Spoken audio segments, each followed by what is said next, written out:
दोस्तों नमस्कार। आज हम एक और वीडियो लेकर के आपके सामने प्रस्तुत हैं। यह वीडियो आधुनिक हिंदी साहित्य के युग प्रवर्तक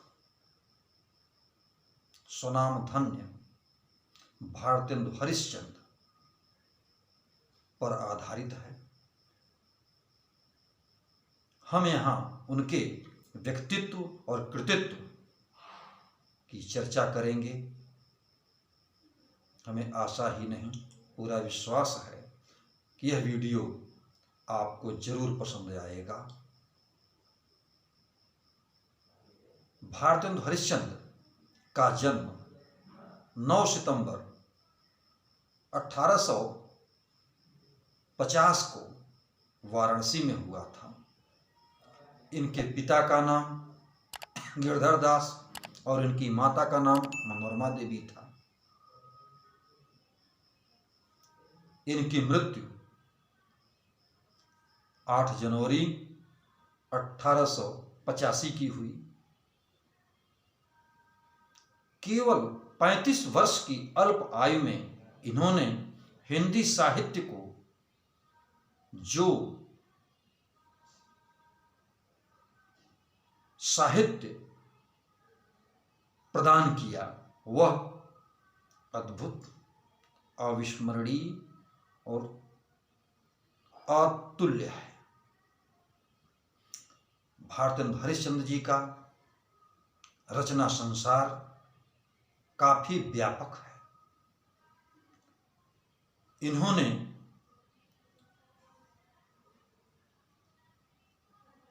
हरिश्चंद्र मैगजीन, हरिश्चंद्र चंद्रिका और कवि वचन सुधा नामक पत्र पत्रिकाएं प्रकाशित की। इन पत्र पत्रिकाओं के द्वारा इन्होंने साहित्य को समृद्ध किया। इनके काव्य संसार पर विचार करें तो हम इनकी काव्य से संबंधित रचनाएं प्रेम माधुरी, प्रेम तरंग, प्रेम मालिका, प्रेम प्रलाप, इन्होंने नाटक के क्षेत्र में अनेक रचनाएं लिखी, जिनमें इनके प्रमुख नाटक अंधेर नगरी, भारत दुर्दशा, नील देवी आदि प्रमुख नाटक हैं। इन नाटकों में तत्कालीन समाज, शासन व्यवस्था का सुंदर चित्रण मिलता है। इन्होंने आलोचना की भी शुरुआत की। इनका नाटक नामक निबंध आलोचना का प्रथम ग्रंथ माना जाता है। इन्होंने उपन्यास लिखने की भी कोशिश की। पूर्ण प्रकाश और चंद्र प्रभा इनके उपन्यास हैं। भारतेंदु हरिश्चंद्र जी ने स्वयं तो रचनाएं की ही, इन्होंने अपने समकालीन अनेक रचनाकारों को साथ लेकर रचना कर्म की ओर प्रवृत्त किया। इनकी प्रेरणा से अनेक कवि लेखक हुए, जिन्होंने अपने अपने क्षेत्रों में अच्छी रचनाएं की। इनको भारतेंदु मंडल कहा गया। भारतेंदु मंडल के रचनाकारों में प्रताप नारायण मिश्र, बालकृष्ण भट्ट, ठाकुर जगनमोहन आदि प्रमुख रचनाकार थे, जिन्होंने भारतेंदु युग के साहित्य को समृद्ध किया। आज हम भारतेंदु जी के साहित्य पर चर्चा करें तो हम पाते हैं कि उनकी रचनाओं में राष्ट्र प्रेम की झलक मिलती है। लेकिन यदि आज के राष्ट्र प्रेम से उस समय के राष्ट्र प्रेम की तुलना करेंगे तो थोड़ा सा भिन्नता दिखलाई पड़ेगी। उस समय शुरुआती दौर की रचनाओं में भारतेंदु हरिश्चंद्र अंग्रेजों के प्रति नरम विचार रखते थे। उन्होंने अनेक जगहों पर अंग्रेजों का गुणगान भी किया है। लेकिन कालांतर में उनकी रचनाएं अंग्रेजी शासन के विरुद्ध आग उगलने लगी। वास्तव में उस समय के रचनाधर्मिता को समझने के लिए उस समय की परिस्थितियों पर गौर करना जरूरी है। उस समय राजभक्ति और राष्ट्रभक्ति में कोई विभाजन रेखा बहुत लंबी नहीं थी, एक सूक्ष्म विभाजन रेखा थी इन दोनों राज्यभक्ति और राष्ट्रभक्ति के बीच में। फिर भी भारतेंदु हरिश्चंद्र जी ने उस समय के अपनी रचनाओं में राष्ट्र प्रेम का जीवंत उदाहरण प्रस्तुत किया है। देश में पड़ने वाले अकाल, जगह जगह पर भारतीयों पर होने वाले अत्याचार, रोज लगाए गए नए नए टैक्स, भारतीयों के शोषण के लिए बनाए गए नए नए कानून, इन सब की आलोचना भारतेंदु हरिश्चंद्र की रचनाओं में मिलती है।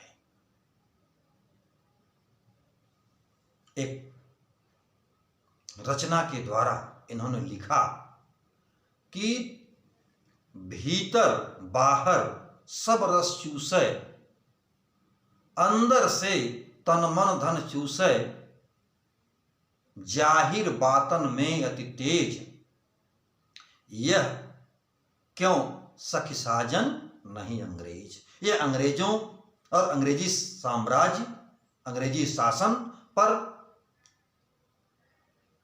करारा प्रहार था। इसके अलावा भारतेंदु हरिश्चंद्र जी ने उस समय अंग्रेजों द्वारा लगाए गए टैक्स पर भी व्यंग किया। इसमें भारत दुर्दशा नाटक में चूरन वाला अपने गीत में गाता है कि चूरन साहब लोग जो खाते, हम पर दूना टैक्स लगाते। यह उस समय की अंग्रेजी शासन व्यवस्था की पोल खोल देता है। उस समय की रचनाधर्मिता में लोक चेतना दिखाई पड़ती है। भारतेंदु जी से पहले का साहित्य राजमहलों में कैद था या रीतिकाल के समय में भी यह साहित्य राजमहलों में के अंदर छटपटा रहा था। भारतेंदु हरिश्चंद्र जी ने हिंदी साहित्य को राजमहलों से निकालकर लोक के बीच ले आए। उनकी रचनाओं में लोकोन्मुखता, लोक चेतना दृष्टिगोचर होती है।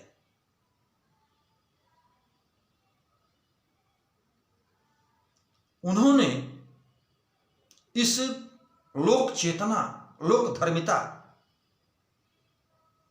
के साथ साथ पूरा अपना जीवन भी बिताया और इसी लोक चेतना का परिणाम था कि उन्होंने अपना नाम हरिश्चंद्र से घिसकर हरिश्चंद्र बना दिया।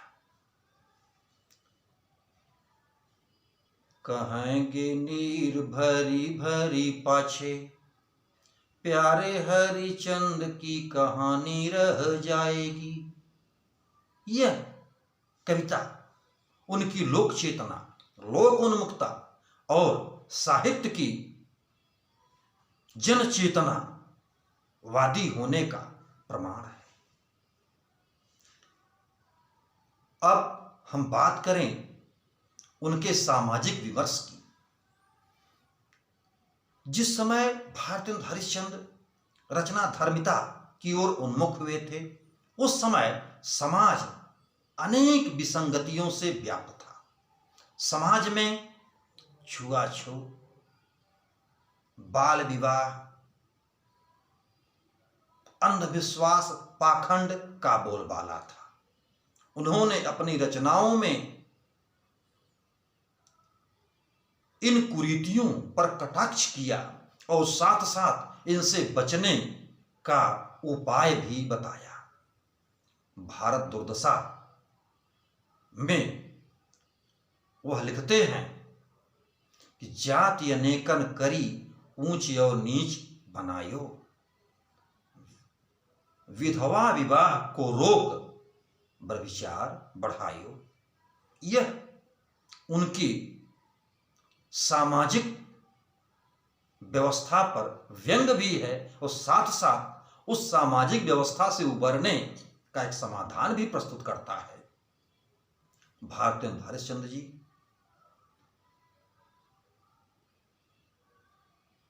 भक्ति काल के भ्रमर गीत परंपरा के भी पोषक हैं। उन्होंने उस परंपरा को अपने साहित्य के द्वारा आगे बढ़ाया। उनकी गोपियां उद्धव से कहती हैं कि उद्धव सुधो गह्यो वही मार्ग, ज्ञान की तेरी जहां गुदरी है, एक हो तो समझावत हो पर कुपई में यह भांग परी है। तो यह जो है इस कविता के द्वारा भारतेंदु हरिश्चंद्र जी सूरदास की परंपरा द्विजदेव से लेकर के घनानंद जगन्नाथ दास रत्नाकर की परंपरा से मिल जाते हैं। अब हम बात करें उनकी भाषा का, तो उन्होंने अपनी रचना में कहा कि निज भाषा उन्नति है, सब उन्नति को मूल, निज भाषा उन्नति बिना मिटे नहीं को सूल। तो ये जो है अपनी भाषा की बात करते हैं और उस समय की अपनी भाषा हिंदी है।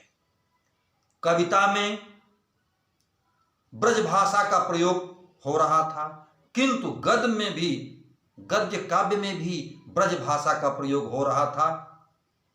और उस समय शुरुआती दौर की भाषा टूटी फूटी हिंदी दिखलाई पड़ती थी, जिसका इन्होंने पूर्ण रूप से परिमार्जन किया। एक तरफ उस समय राजा शिव प्रताप सितारे हिंद की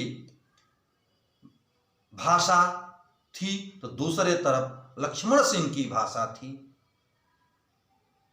भारतेंदु हरिश्चंद्र जी ने इन दोनों ओर से हिंदी भाषा को बचा करके बीच का रास्ता निकाला और इन्होंने हिंदी की बोलचाल की भाषा को अपनी गद्य साहित्य का माध्यम बनाया और यह उनकी दूरदर्शिता,